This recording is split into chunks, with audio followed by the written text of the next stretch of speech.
So a sustainable food place is a network of local groups and organizations who get together where the whole is greater than the sum of the parts. So as you're aware, within the whole series of agendas around food, from politics to frontline support, through allotments and growing, through to education and culture, there's just so many different parts of the picture. And what the Sustainable Food Place movement gives us is a structure for that. It gives us a way of understanding how we depend on different parts of the food network at different times and how those different parts relate to one another. So just as we need people growing food, we also need people who are processing and retailing the food, who are preparing it for us to eat, who are teaching us how to cook, who are showing us where the food comes from, who are introducing us to the politics of food, to the economics of food, to the importance of culture around food and how we use it as a place in which we can get to know one another and build community. There are so many issues within that space that it can become quite confusing. It can become quite fragmented. And also, when we're talking about working in anything that involves communities, it can be quite lonely sometimes. And we kind of think, oh my goodness, am I the only person interested in this, or I'm the only person doing this work? The food places, well, it's a sort of a movement really, because it happens in different ways in different places across the country, is a way for us to say we're all in it together. We all have different parts to play, and sometimes we'll play them together in a quartet or a trio, and other times we'll play as a whole orchestra. And the Sustainable Food Places model gives us a framework to do that. And I'd just like to share with you the six let me just bring this up. The six themes that we work to within the Sustainable Food Place model. So you can see how it kind of stitches together and it provides a home for everybody to work within. So I'm just going to share my screen. And it's going to be this one.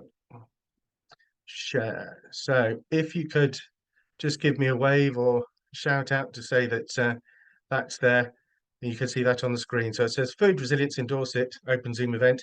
And then you can see the 6 different themes around here. So it covers everything from food governance and strategy. So that's about looking at how we understand some of the politics, how we can use some of our local levers of change and collective action to do good things together so that we can bring that together. So that could be involving policy from local government or procurement in the public sector, or the way that we understand how schools and education can work together to build a better understanding of food and food futures for children. There's a piece of work around a theme around sustainable food economy.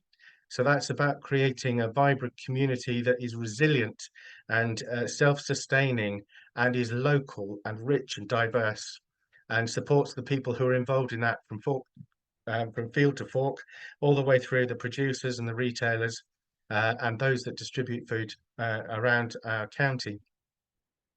There's the good food movement. So there are lots of people in the room here.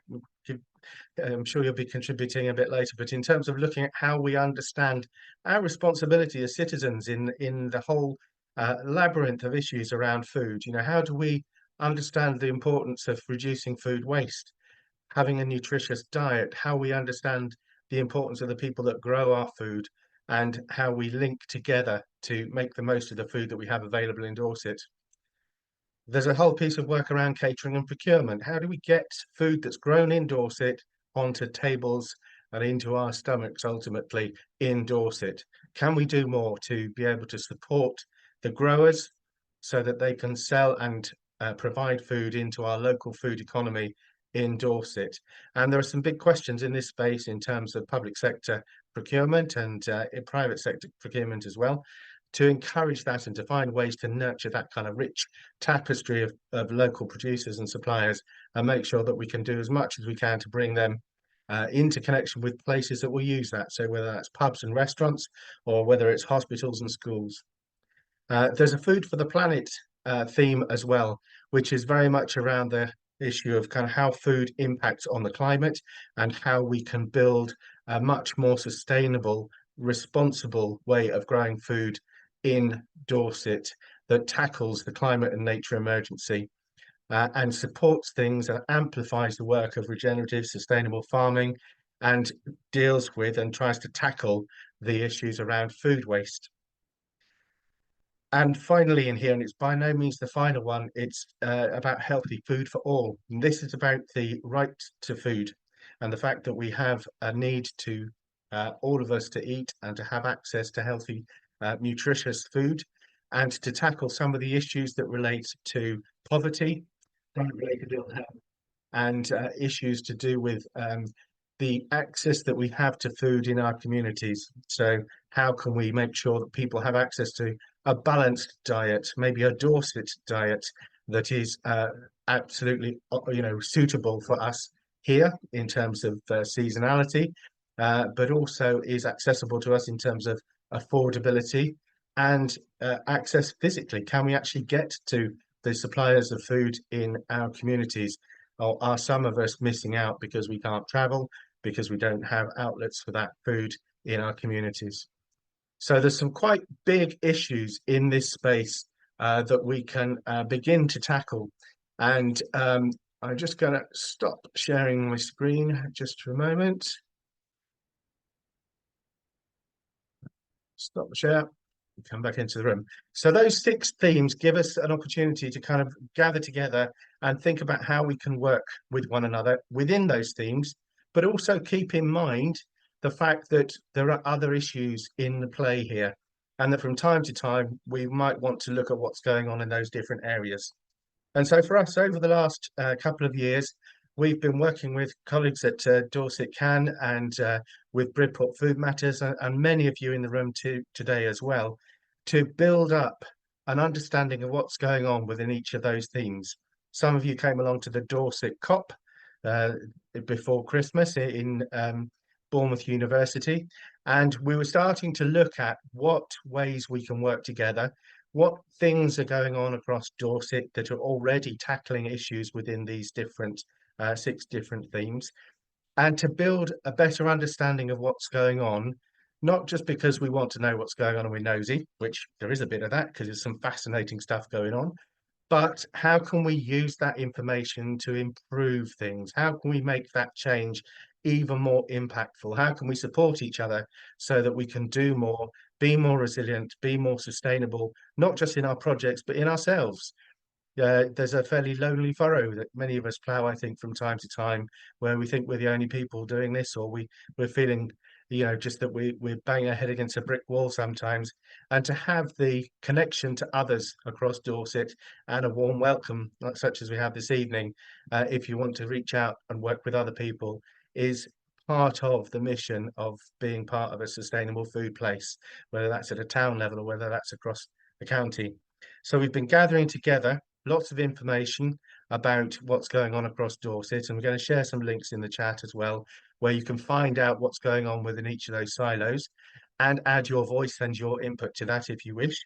And we'll be running a whole series of different activities and amplifying things within each of those different themes of the sustainable food place, so people can get involved, find their way to other fellow travellers and supporters, and hopefully find a way that we can kind of really build this movement, this sustainable food movement in all these different areas that we're passionate about and that we're interested in, and where the sum of the parts will be infinitely greater as a result. So this evening is our first one for 2025. We will have more of these general ones, but we will also be having some invites going out and information posted about different themes and different activities going on across Dorset that you'd be welcome to join. So whether that's happening in Shaftesbury or Swanage or Wareham or Lyme or Dorchester or Sherborne or wherever the things are popping up that are going on, we will be amplifying that through this partnership network so that you can find out what's going on and share your ideas and your hopes and your trials and tribulations, if you wish, so that we can work and support together to make things even better. There's a lot of politics in this. There's a lot of diversity in this. There's a lot of passion involved in this. Most of us here, I think, would probably put a hand on the heart and say, actually, this is not a work that we do because we're told to. This is a work we do because we believe in it. This is something that we feel motivated to do at a heart level as well as a head level. And so, as Sandra said at the top of the meeting, this is a space where emotion is involved, where our passions are stirred. And so working with each other can sometimes feel a bit scratchy and can sometimes feel like we're in a challenging place together, and maybe it sounds like we might be in conflict sometimes. But I think it's important to stick with that, to think about the opportunities this affords when we work together and come into contact with each other, and to meet each other with respect and with openness, and a welcome that allows us to kind of find our common ground with one another.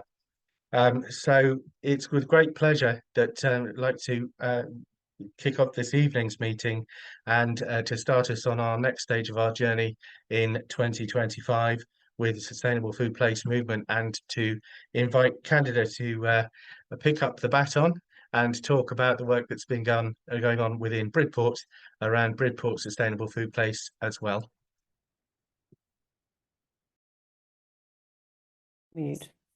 Thank you. Great, thanks so much for that introduction and a sort of background about sustainable food places. I think I just want to add a couple of things to that, sort of emphasis, I suppose. I think it's great to have this holistic approach that sustainable food places brings, and it's all about the food systems thinking, and definitely about collaborations and creating partnerships. And it's incredibly exciting, although we haven't been able to do very much yet in regards to the sustainable food places formally, but it has connected us already to 110 other places around the country. I think Bridport is probably the smallest because most of them are counties or cities. So we'll be limited in terms of what we can do in terms of formal partnerships on all those 6 themes. But it's just wonderful to feel part of that wider and vibrant, really vibrant movement, bringing about this much needed change, which is so urgent now. So many of us here in this room, in this meeting, have been working on different aspects of it for so long, but it feels incredibly urgent now and so collaborative. I mean, you could just put the word out through the network saying, I'm looking for this. Has anyone got experience about, for example, creating a community benefit society? And you get a dozen people coming back saying, well, yes, maybe this, or I could talk to you about that. So I think it's helpful putting us in that wider context and putting us on the national map. And I think another reason for me that it's interesting and exciting is that there is a lot of there are too many disconnects. There's too much siloed thinking in terms of policy, for example, where food and farming and health don't appear to link up, certainly in terms of government policy. And yet we all can, of course, see those connections. So I very much emphasize what Jon is saying about different people have a different contribution to make, and all of it is really valid. We might come from a different point of view or a different experience. That's all really valid. I just wanted to say, address that question that some of you may have, which is why on earth is Bridport a sustainable food place as well as Dorset? Because we've been part of, Bridport Food Matters, and loads of people and there are quite a lot of people from Bridport with Bridport connections on this call again, and we collectively have been quite active within the wider Feeding Dorset discussions. But in the end, we took some soundings, and in the end, we felt that although we're supporting and very much part of the wider Dorset endeavour, there's such a strong identity in Bridport and an initiative a history of past initiatives and present initiatives too. And perhaps to some extent we've been seen as Bridport has been seen as a bit of a beacon in the wider area, with a very strong sense of belonging. So on balance, that several groups and people felt that actually it would make sense for us to have our own sort of membership as well. And it also does build on the fact that Bridport was a member of the Sustainable Food Places way back in 2015. Some of you may remember that. Linda Hull led that with Food Future Bridport. So we're all about acting local and thinking global, and it can be very overwhelming to think of this large scale and the massive challenges surrounding the food system, and it is quite complex. So there was also that degree to which we thought, well, let's be a bit more focused and let's break it down as well. Yeah, I just want to mention another advantage already that we found of being part of the Sustainable Food Places Network and linking up with Dorset is being part of the Sustainable Food Places Day of Action in Westminster, where a load of different places came together, and together with Jon, a representative of Bridport Food Matters, was able to meet with our MP, then new MP, and that has led to some very concrete follow-up. And so we're going to have a smaller meeting with him shortly, in a couple of weeks' time. So that also it helps to open those doors and pathways. So the Bridport Sustainable Food Places, led by Bridport Food Matters, we put in the application with Bridport Town Council support to help us do some mapping of what already exists around here. And Bridport Food Matters is the lead organisation, possibly also because we have effectively been acting as an umbrella in the sense that we've got an overview, we've been networking, we've been organising events, bringing different sectors together, and sharing information about what various organisations are doing, giving them a profile and visibility. So that seemed to make sense for us to drive it rather than the local authority, which often drives it in other places. But we have worked with the town council, and there is a synergy. We've made sure that there's a synergy between the Sustainable Food Places and the Bridport Food Security Plan, which with our support has been led by Bridport Town Council. Both of these are useful frameworks and enabling environments. And we've now helped to make sure that the Bridport Food Security Plan is part of the Bridport 5-year plan. So I'm mentioning these things which are just, you have to do the background. I suppose it's the sort of quiet background work that actually helps to create the structures and the enabling environment, which are important. We haven't got a formal partnership by any means in Bridport, but there are a lot of linkages between different community initiatives, different organisations. So we have quite a lot of partners and collaborations as Bridport Food Matters itself, but we need to resume the more formalised partnership working. What we're driving, Bridport Food Matters, really, in terms of the Sustainable Food Places themes are, we're focusing on the good food movement and on the access to good food strands. And there are and will be other organisations within Bridport, community groups and other organisations, which will drive other themes and topics much more effectively than Food Matters can. Bridport Food Matters mission has recently been sort of formulated or refined, which is to be a community hub promoting access to nutritious food for all, forever. And our focus now is on developing a physical venue as a community food place, as a community food hub. So to be the physical manifestation of the virtual hub that we've been trying to develop over a period of time. The virtual hub is great and will continue. Well, I don't know if it's great, but anyway, that's what we've been doing and it will continue. But organising events ad hoc is really tiring, is really demanding.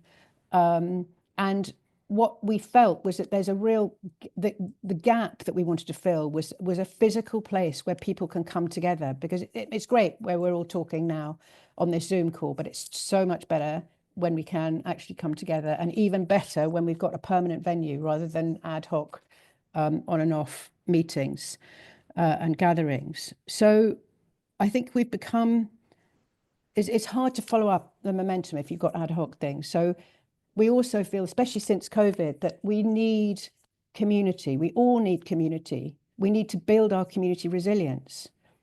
There's so much ill health and isolation through COVID There's been also the rise in ultra-processed foods. There are all sorts of issues that are so much, or can be addressed, we think, through having a permanent physical space where food can be at the centre of building that community resilience, can be at the centre of those exchanges of building community cohesion, understanding each other. And many people want to be part of something. So this is our vision, this is our dream, is to actually have a permanent space. We need to get to know each other. The consumers need to understand more where their food comes from, what it takes to produce it, how it's produced, why we should all value it more than perhaps we often do. And there are many opportunities. We need to link that supply with the demand, and there are so many opportunities to do that in Bridport. There's long-standing organic farmers in the area. They're pioneering new entrants, especially in horticulture. And there's a shift amongst farmers towards regenerative farming. So I think there might be some people on this call who are involved in the Brit Valley Landscape Recovery Project. I'm not sure if Dan is able to make it now, but there are 57 farmers in that landscape recovery programme who are making that shift and are discussing with us the opportunities to help create a more local supply direct from farmer to consumer. So our hub, our physical hub, we want to call it Nourish. And there are various other Nourishes around the country. There's a particularly fantastic one called Nourish in Scotland, which is, I think, part of the Sustainable Food Places Network. And one of the things that they're trying to bring back are public diners, which are state-supported public dining rooms, which were introduced after the war. And they have nutritious food for everybody at affordable prices. So that's a kind of quite a beacon for us to try and follow. So our Nourish hub will have a cafe with long tables so that you don't sit by yourself. You meet, you talk to whoever else is there, where we'll have a pay it forward facility so that people who can and want to pay a little bit extra can do so that other people can pay less, or if anything. We'll have an outdoor area with plants and very verdant, lush space where we're growing food, and which we can involve volunteers in helping us to manage and use some of that food for the cafe, and for people to learn about, about growing food, that whole cycle of grow, cook, eat. We'll organise events, have forums, workshops, skill sharing in terms of how do we preserve food, how do we grow food, how do we preserve it, how do we cook it, how do we share it, why is it important, what's the nutritional value, how can you eat, if you eat seasonal food, then maybe it's got a higher nutritional value, that kind of thing. It's all about, the whole thing is about good food. We'll have local produce for sale, possibly initially on a small scale, and probably around the monthly markets, not so much our weekly markets necessarily, but we'll build it up anyway. We're working out how best to do that. We're building up our contacts with small scale agroecological producers. The space will be inclusive, multifunctional, and child friendly. And we hope it'll be used by other groups as well, who might want to, for example, we're talking to something called the Ripple Project, which currently works in Bedminster, doing family-friendly cooking, eating together. And they're interested in exploring the possibility of bringing in certain target user groups to use our hub as well. And we hope that it will, coming back to Sustainable Food Places, we hope that it'll help to develop, we hope it'll be a place to help develop other elements of the Sustainable Food Places vision that we, Bridport Food Matters, aren't necessarily focused on so much at the moment.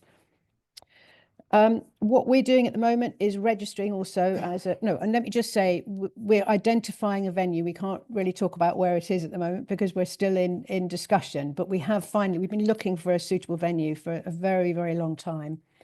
And we think we've found a suitable, a fantastic location and a good sort of collaboration and partnership there. But watch this space, get our newsletter, follow us on social media, and then you'll be the first to hear about it.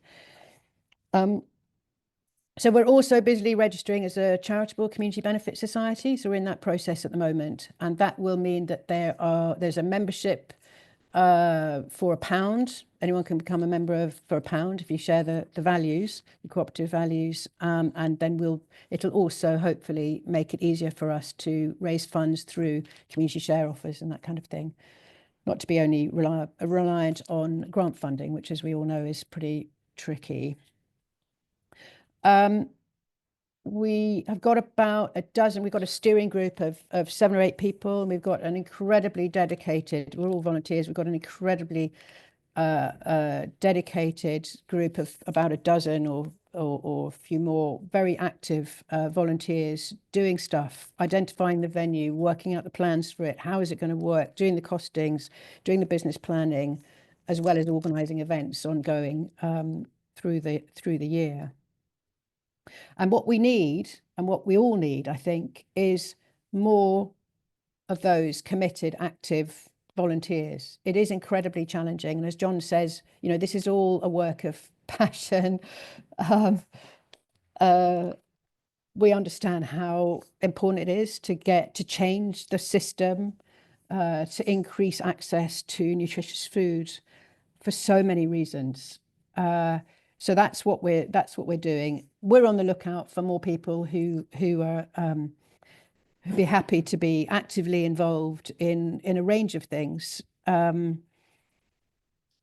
could do with a right hand person for a day or 2 a week, as well as what all the rest of our volunteers are all actively involved in different working groups at the moment. Anyone who could steward our finances, fundraise. I'm just throwing out a few ideas in case anybody on this call is sort of keen to be involved. On help with the food festival, for example, Bridport Food Matters has for several years had a kind of active presence in the food festival, and there are some people on this call who are very actively involved in helping with that and with the young cooks tent as well. And we're hoping that the theme for that food festival this year, which is the 14th of June, will be related to sustainable food places, related to the fact that Bridport and Dorset are sustainable food places. In our tent, for example, we're going to be having panel discussions chaired by Finja Costain, who runs 8.9.com podcasts and Farmgate podcasts. He's a really fantastic journalist who's based in East Dorset. And the topics we've chosen are twofold. Why is soil the key to adapting to climate change? And secondly, what is the hidden cost of ultra-processed food? So we're developing the list now of possible panelists. So I just want to finish really by emphasising this theme of collaborations and working together. It's so important. It's challenging and it's so important. It's utterly necessary. I wonder whether, as a particular suggestion to throw out to Help and Kindness and the Feeding Dorset, how this kind of, whether this idea of having a kind of list of potentially committed volunteers, or maybe not necessarily volunteers, but a directory of needs and offers, a directory of skills in some way to go alongside the other growing directory of what is out there. The mapping of what is out there is also maybe a mapping of who is out there, who on this call has got particular skills that they would like to offer and contribute, whether it's to Bridport Food Matters and Partnership or to other things that are going on. That's just one particular suggestion that's come to mind. And to emphasise this theme of collaborations, it was fabulous to spend a brief time at the Oxford Real Farming Conference this year, as I had the opportunity. I was suddenly offered a ticket and raced off there just for the beginning, the opening evening, the inaugural dinner, and a bit of the conversation. And the whole thing was about the need to work together, the need to collaborate, because it is really urgent. Now's the time to put behind us any differences and focus on the shared vision, focus on what we can do together. And the inaugural dinner, for example, for the first time brought together the Oxford Real Farming Conference and the Oxford Farming Conference. Real Farming Conference was set up 16 years ago as a counterpoise to the Farming Conference, which is very traditional, or was and has been, but they're moving closer together, and they had the dinner together to say, come on, let's forget about our differences, let's work on our commonalities. So I just want to leave it there and to say, to emphasize too, there are so many people in the room with so much experience in doing so many brilliant things. So let's hear about them, and please take advantage, I hope, of this open mic session to share some of what you're doing too. Thank you very much. Thank you so much, Candida, and thank you. It's really, what I'm really hearing so far is, I mean, it's wonderful to hear about the hub and this sort of very practical action, and at the same time, really to see the 6 themes from Jon that sustainable food places work to bring together, to weave together, so that one really develops a systemic view of the food map in Dorset, and we can then take action, which is far more powerful than if we're just trying to do things on our own. And so that we're not reinventing the wheel all the time. Through everything that's been said, I'm hearing the word connections, I'm hearing the word links. And what I feel personally was sort of as a kind of, from the view of Dorset Climate Action Network and the different food ventures that we hear about all the time, is that this is an incredible opportunity we have in Dorset, with so much work going on around food. And now we have a sustainable food place in Bridport, which is just fantastic. We have a county-wide sustainable food place, which offers up the challenge of how is a very rural community going to work alongside with BCP, and how can we really support each other. And if we can really start to work out a template for how to do all that, including short food supply chains, which we may come on to later as sort of perhaps something we really need to focus on. But if we could really manage to do that in Dorset, also studying the good practice from other areas of the country, we can really offer something back at a national level. And what I feel very strongly is that local and international and national are relatively sort of, they have more models about how to work. But when we're working county-wide, it's very difficult to not end up being, oh, I just really want to do my very local bit, or I'm going to go into the national bit. And it's this mid-ground that is difficult to really connect together. And I think if we all work at it, we could actually do something quite innovative here. So I just felt I wanted to say that. And now I'm going to open the open mic session. I'm calling it a sort of pop-up session, or we were just wanting really to instigate a conversation.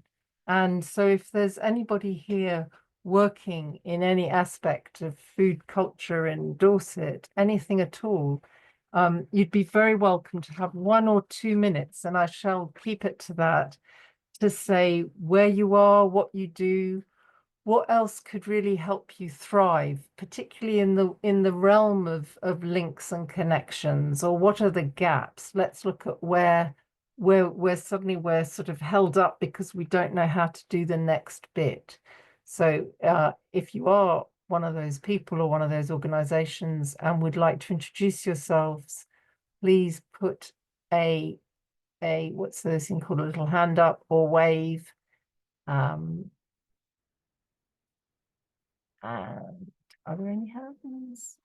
And I'm just looking across a couple of screens here.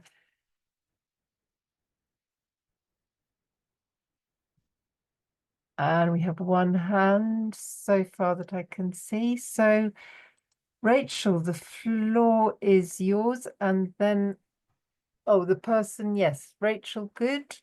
And then Belinda after that. So just a couple of minutes each, please. So if we start with Rachel.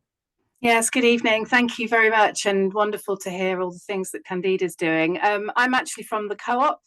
I work as a member activator, which means that I engage with our co-op members. I also set up the community fridge here in Bedminster, and we've been working with Barbara and Jon and with the pop-up larders. So I've got a direct interest in sustainable food, as well as it being my day job with the co-op. And the reason why I thought I'd be brave and step forward to say hello at first was to say that I'm very interested to hear about anything that anyone on the call is doing that you would like me to share with our members to understand more. That's my job, is to be telling members what's going on in the county of Dorset, including BCP. So that was it, really. There wasn't really anything else for me to say other than please reach out with your details so I can be sharing that on my very young, I've got a Facebook group that's in its infancy, but it is dedicated to our co-op members, and hopefully all of those members are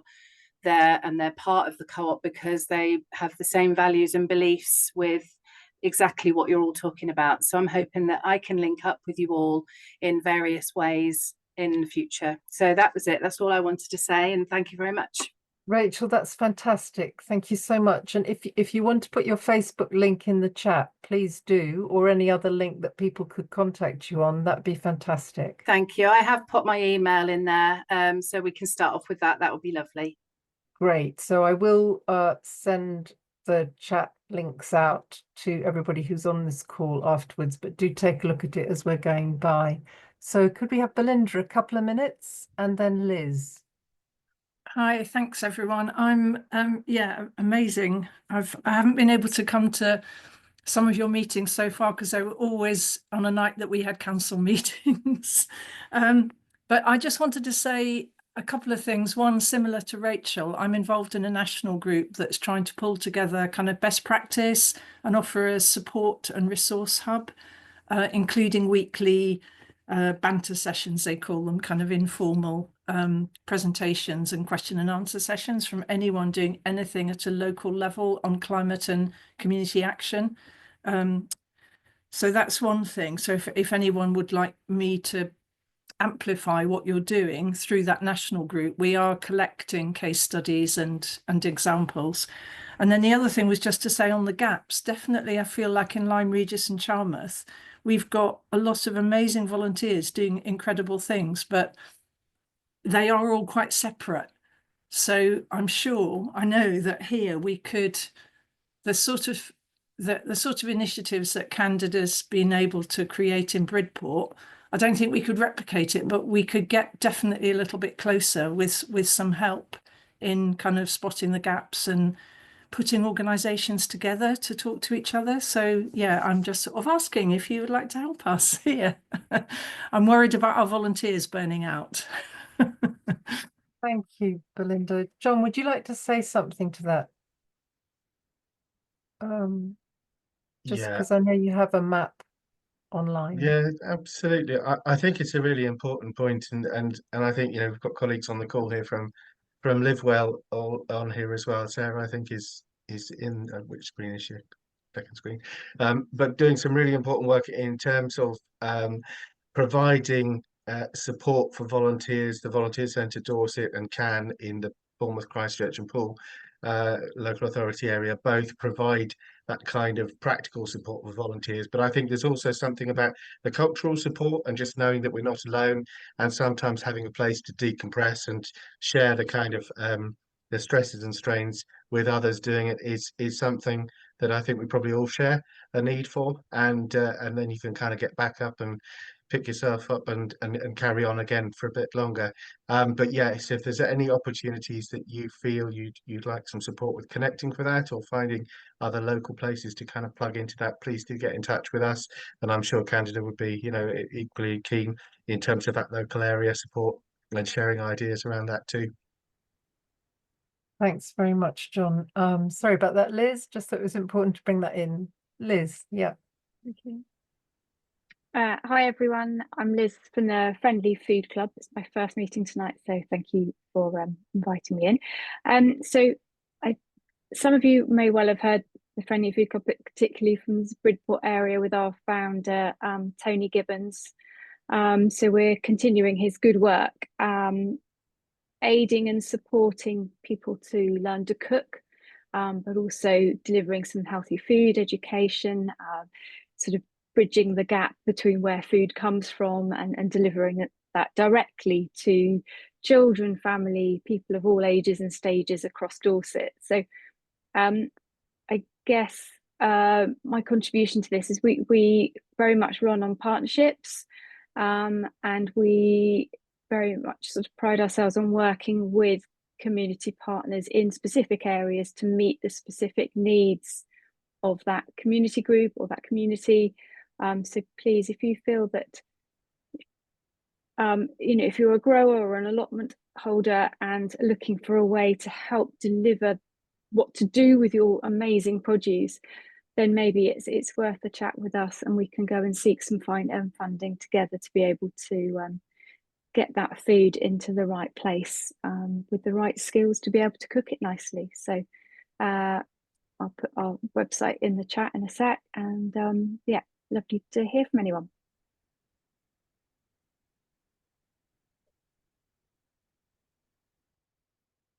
Yes.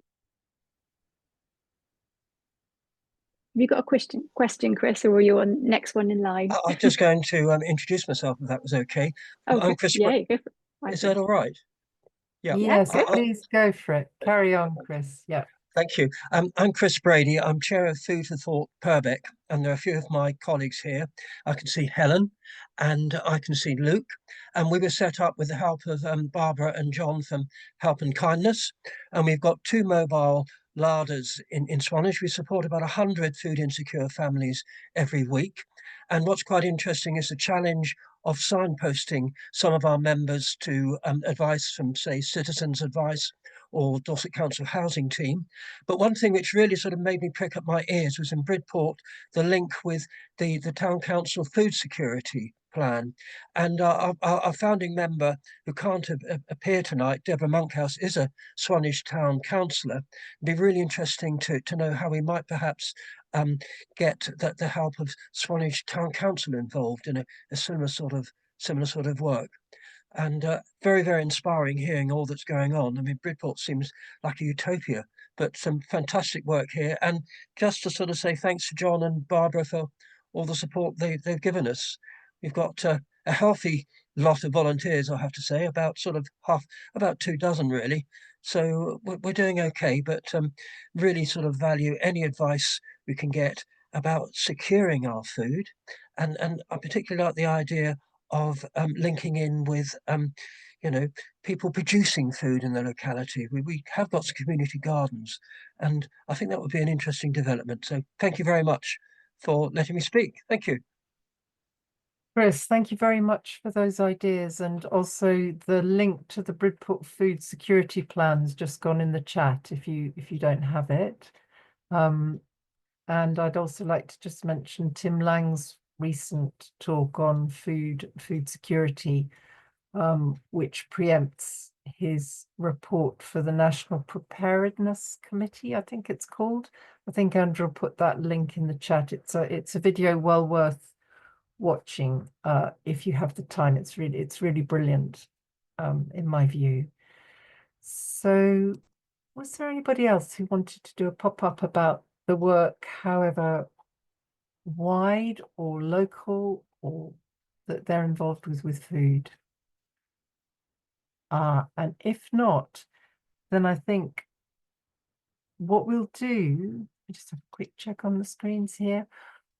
Oh, Emily Brown. Yeah, Emily, thank you. Hi, so I work for Dorset Council on the Communities and Partnerships team, and I have put my email in there as well. But I was sort of just responding to Belinda, really, talking about Lyme Regis and sort of linking local community food projects together, which is some of what I've been doing as part of my role in the Communities and Partnerships team. So very much more around sort of emergency food provision, and not so much the sustainable part of it. So that's been sort of food banks and social supermarkets, but also pop-up larders. So we've had one in Dorchester, Weymouth and Portland, East Dorset and Purbeck, and I am looking to do the same in West Dorset as well, but obviously know that Bridport Food Matters does a lot of that networking for Bridport already, but then you've got those areas that sit outside of Bridport too that I'd really love to be able to support to come together and look at those local links, but also look at those challenges and the gaps and things that you've been talking about. So that's part of my role within the council. That's fantastic, Emily. Thanks very much for coming along. And if you could put your email in the chat, that would be helpful if that's all right. I have popped it in there already, I think. In there. Okay. Yeah. Great. There's a lot gone in there. So do take a look, everybody. And we've got a couple more hands up. So I'm going to take 2 more people and then we'll go and have a further discussion in breakout rooms. So Barbara, followed by David. Couple of minutes each, please. Okay, can you hear me, everybody? Because our screens. Yeah, that's good. Hello, everybody. Thank you for asking us to join you.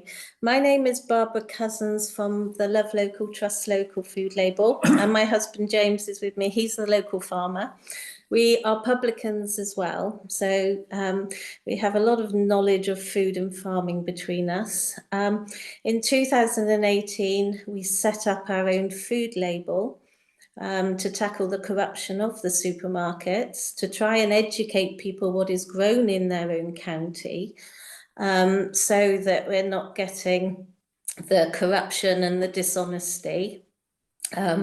We would like to see our label go countrywide so that people can see what is grown and produced in their own counties.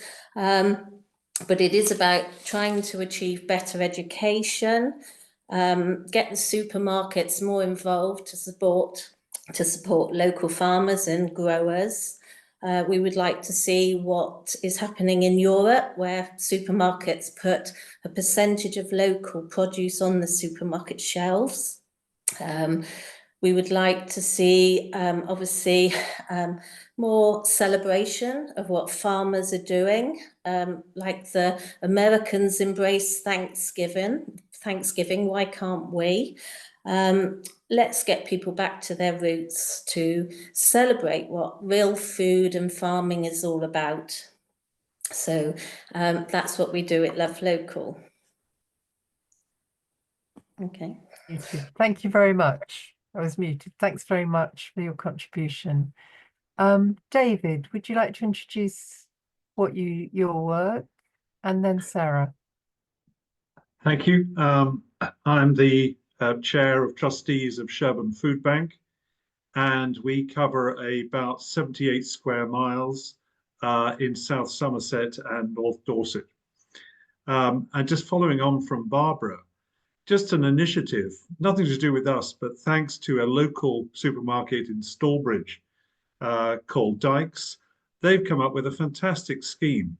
There's a loyalty card for clients, and when that is charged up with cash equivalent, they then add on 20% of their own money representing VAT, and then they use that to go and buy food to deliver to the food bank.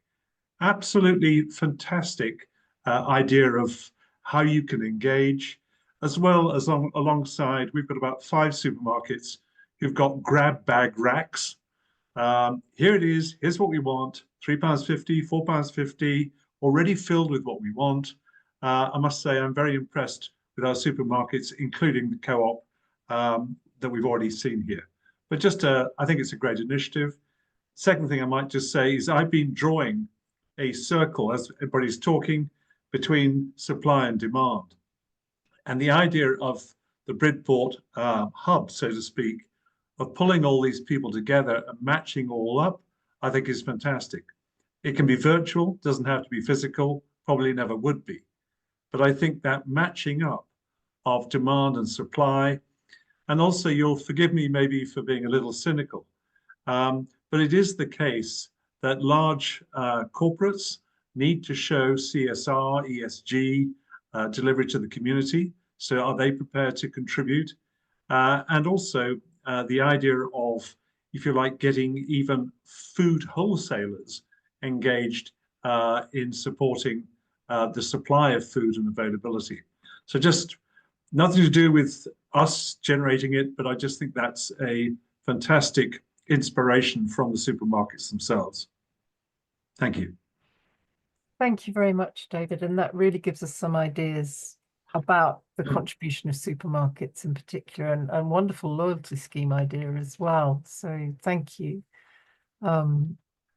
Sarah, would you like to?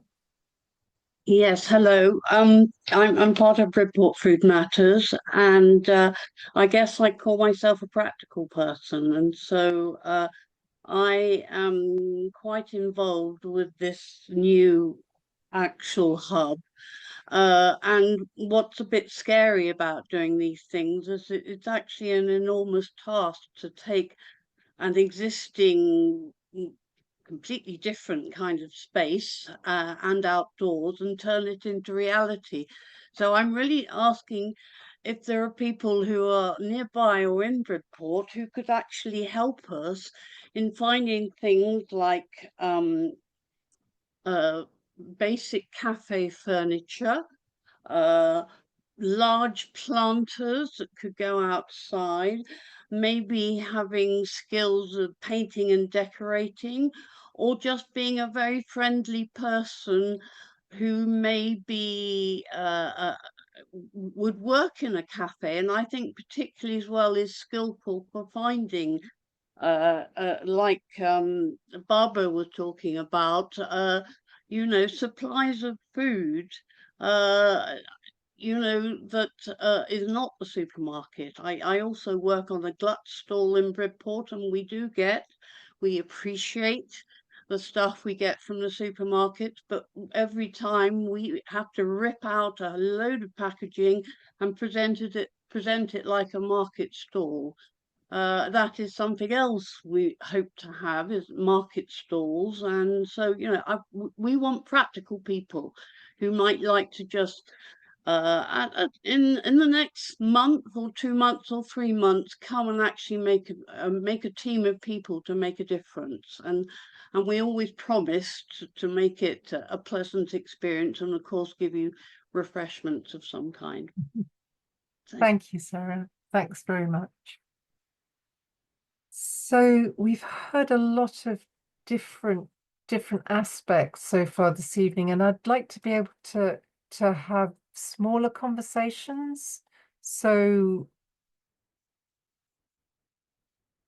there's something about that's coming up about how we can share learning, how we can support each other, and different ways that you might want to collaborate or be looking for collaboration. And those are the kind of, let's say, the focus questions or some ideas for you to discuss in various breakout rooms.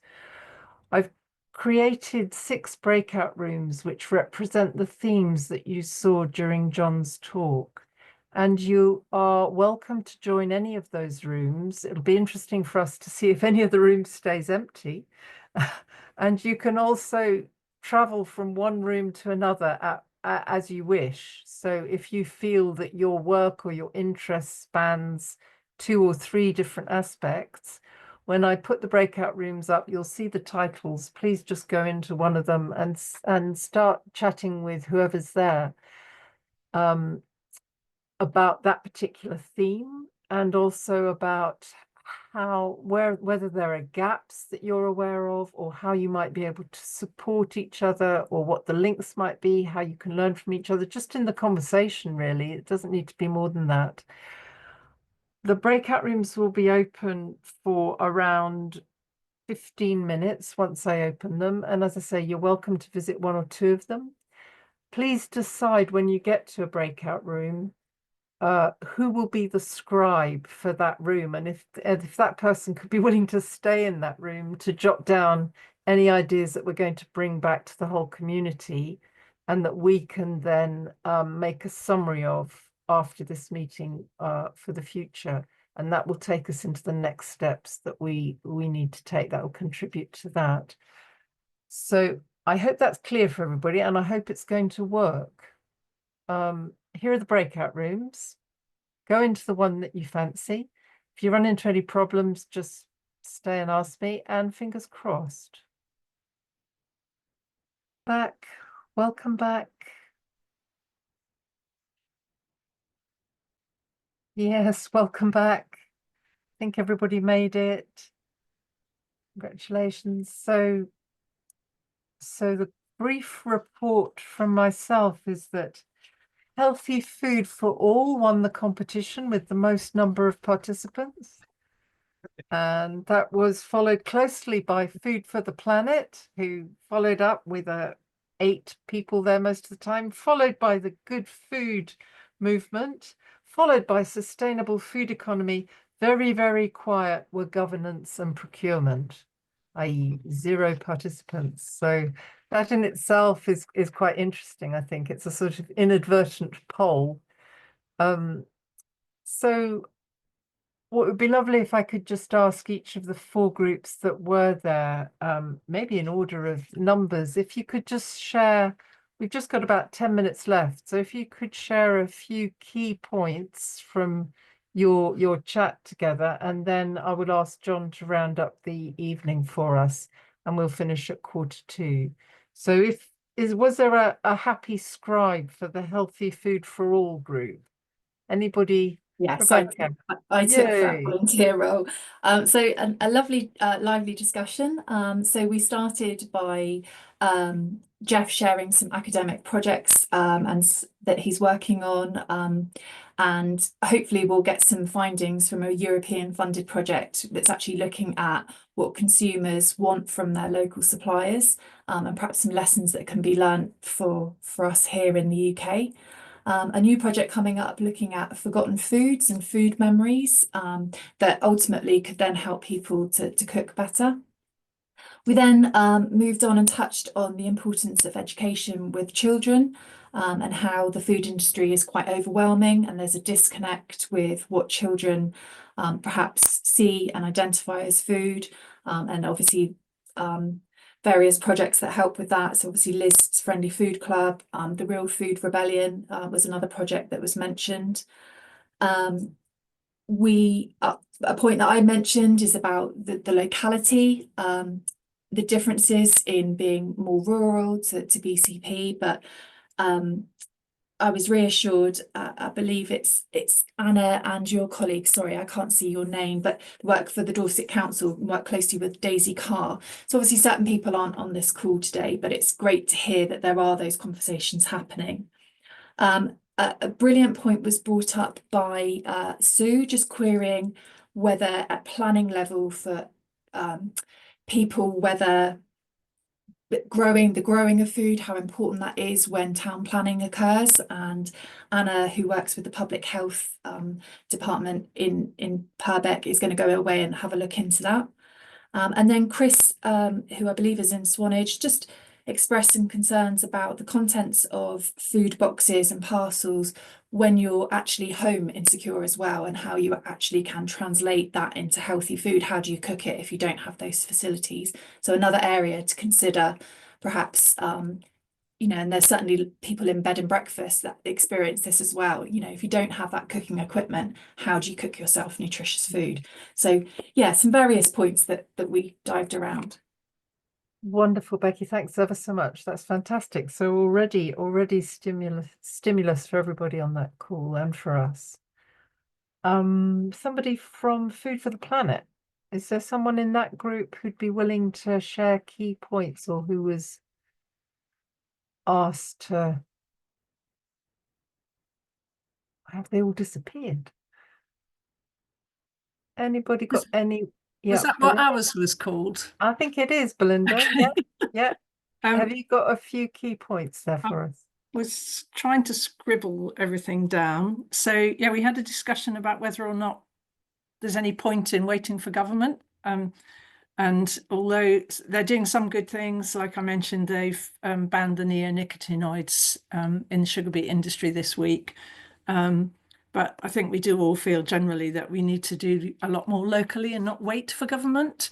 But there's also, I think Lucy said, don't forget we do need to lobby upwards and talk to our MPs and get them all on board as well. So there's definitely a role for them. Alice was explaining about the difficulties of getting local venison at an affordable price. And that was suggested as an example of something that perhaps that is something the local MPs could try and unlock if there are sort of systemic silly rules and that can be unpicked. Alice also mentioned that at the Food and Farming Conference in Oxford, that the carbon footprint from chemical fertilizers has a heavier carbon emissions footprint than aviation. I think that was it, wasn't it? And Brian said that as a grower, the climate change is already impacting on his ability to grow because we've had so much rain. So, yeah, we were talking about kind of the local education in the importance of, I mentioned the fact that it was really tragic that sort of mentioning plant-based foods, for example, and having more access in Dorset Council it's become politicised, so that there is a group of people or a kind of feeling that the farmers instantly feel that the Greens are somehow attacking them, and that's not the case at all, but it's become politicised, so which is unfortunate. So we do need more education, more public awareness, like Pam's Green Living Guide. Yeah, and the importance of sort of linking sort of regenerative farming to good health, and not just health for the planet, but healthy, nutritious diets. So doing kind of education and awareness on that. And people, someone mentioned, Lucy again, I think, talked about the work they're doing in Shaftesbury about allotment users, trying to encourage them not to use slug pellets, and to those that are farming more organically, growing more organically, to share that knowledge and encouragement with fellow allotment growers, because there's a bit of resistance. And Rebecca started talking about, oh, sorry, not Rebecca. I'm sorry, Maria mentioned that Dorset National Nature Partnership is bringing some Dorset-wide action together with Help and Kindness, but we kind of got cut off at that point. I'm so sorry about that. If you want to add anything in the chat about that, Maria, feel free. And it's what if each scribe feels like jotting down or has points jotted down that you want to email to me, I'll make sure that those also go into a report. So is there somebody from the Good Food Movement group? That's a couple of minutes for key points. Was anybody? I don't mind jumping in on that very, very quickly. Whatever I say won't do justice to the amazing experience of being in the group, and how just from the conversations there were some absolutely vital kind of connections to move things forward that emerged in the group, which was fantastic. Real kind of, I've been worrying about this. Well, here's an answer.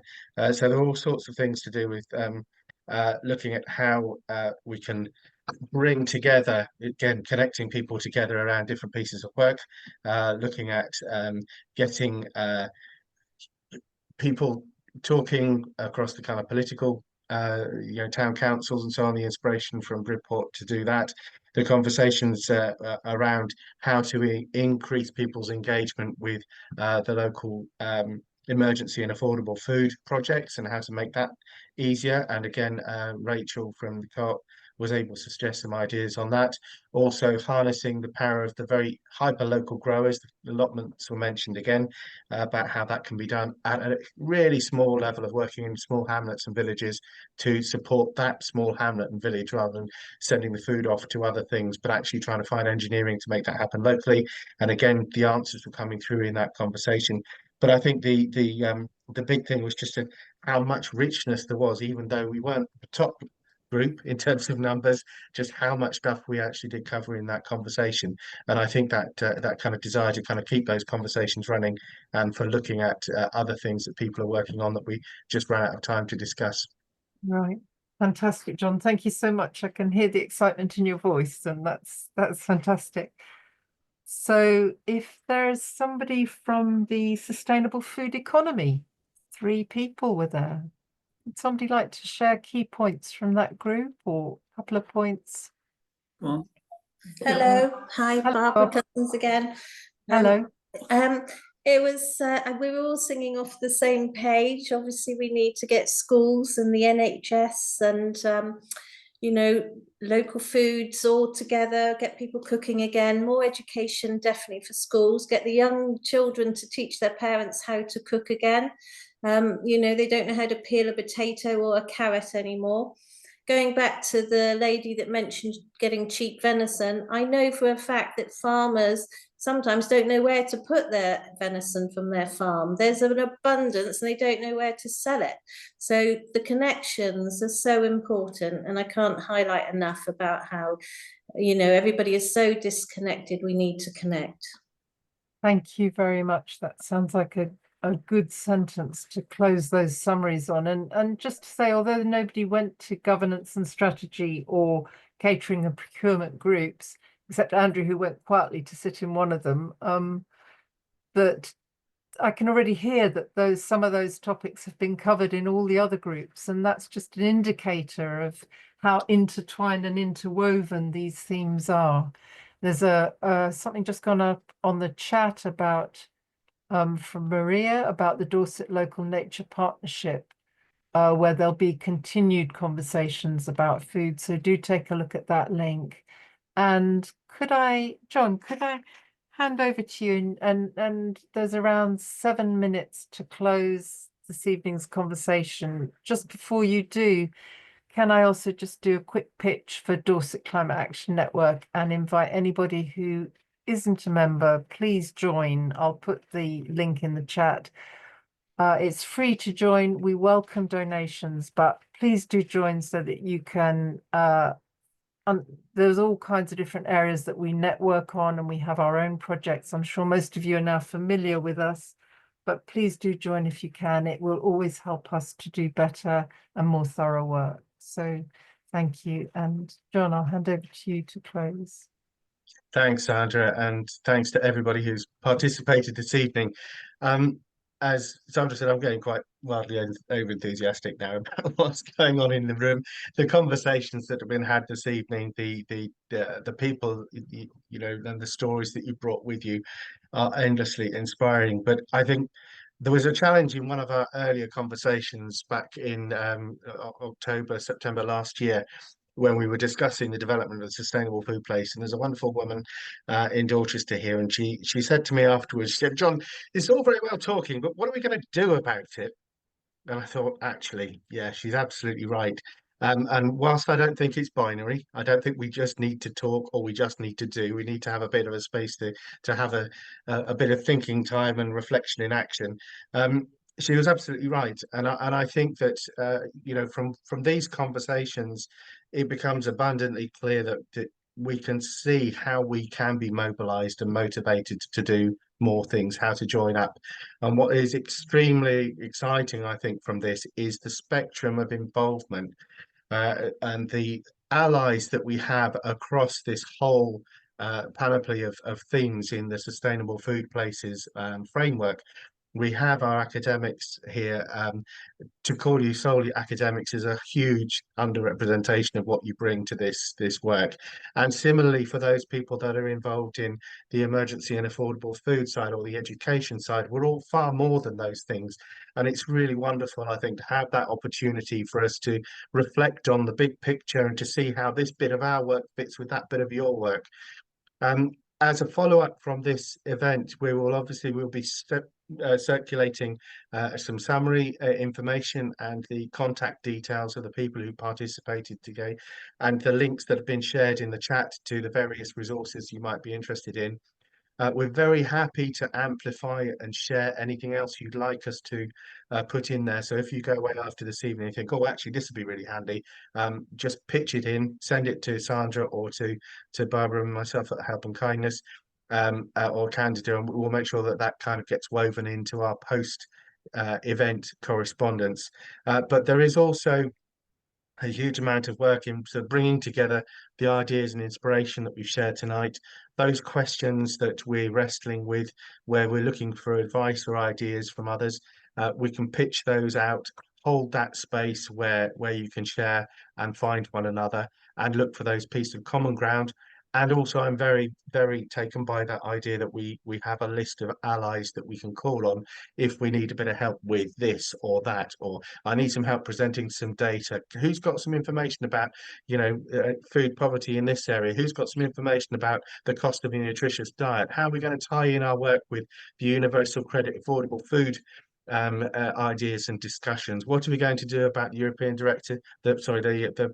The government directive about businesses having responsibility for their food waste coming in March. All these kinds of things that are happening around us. How can we pull all those things together and keep them in sight? Not to overwhelm us, but to give us some handholds when we need them, and to keep in touch with one another outside of these meetings. And I think finally, the thing that I'm most aware of is how precious you all are and your time is, and wanting to make sure that whatever we do together is something that is supportive of you, that feels that it's accessible, that you feel that you can join it in a way and at a time and in a place that suits you. And I think one of the things in order to do that is to share the things we're already doing. So if you want to come along and talk to one of the food projects that's working across Dorset, talk to them when they're running their project, come along and meet the people on the ground, and the things you learn are just phenomenal as a result of this. So last week I went along, just a final anecdote, to one of our pop-up larders in Winfrith, and there were one of the wool organisers was there as well. Barbara and I went along together just to kind of see how they're getting on and hear if there's anything they needed. And one of the conversations ran, I met a local resident from wool the other day, and she was in the supermarket and she had a bag of shopping, and she could barely carry it, and she'd seen some baked potatoes that she would have liked to have taken home, but because she couldn't physically manage to bring the bag back on the public transport, such as it was, she wasn't able to bring back those baked potatoes to have for her meals. And I think there's some really tiny things like that which you never uncover unless you're actually alongside people and you're spending a little bit of time understanding what's possible. And to uncover that kind of level of need, I think transforms our way of understanding of how precious food is, how precious our access to food is, and how we need to work together to support one another to make sure that we all have what we need to eat, and that those that grow it and those that produce and sell it to us and provide it to us are supported, so that we all have the best opportunity to have the food we need and to keep ourselves healthy and well with that food that we consume. And that those that do it are also supported in the way that they provide it to us and provide the skills for us to cook that food and to share that food with one another. So bringing all those people together is something we'll be focusing on. It'll go out in our newsletters, and we'll also be updating the website and in touch with you if there's anything else that you think we should be doing to share your work, inviting other people along to see what you're up to, asking, as has been said this evening, for help and ideas about how to recruit volunteers and to get specialists involved to support the development of the work. That's what this network is all about. And do please talk and share and talk to us about that, and we'll do all we can to support and amplify that and facilitate these kinds of conversations. So thank you so much for spending time with us this evening. It's been a real pleasure. And thank you to colleagues, Sandra, Barbara, and to Candida for hosting this evening too. And Andrew, thank you so much for your help with the technical side. It's absolutely brilliant. Thank you, John. That's fantastic. I'd like to just close there and just say thank you, everybody, for coming, and let's keep in touch.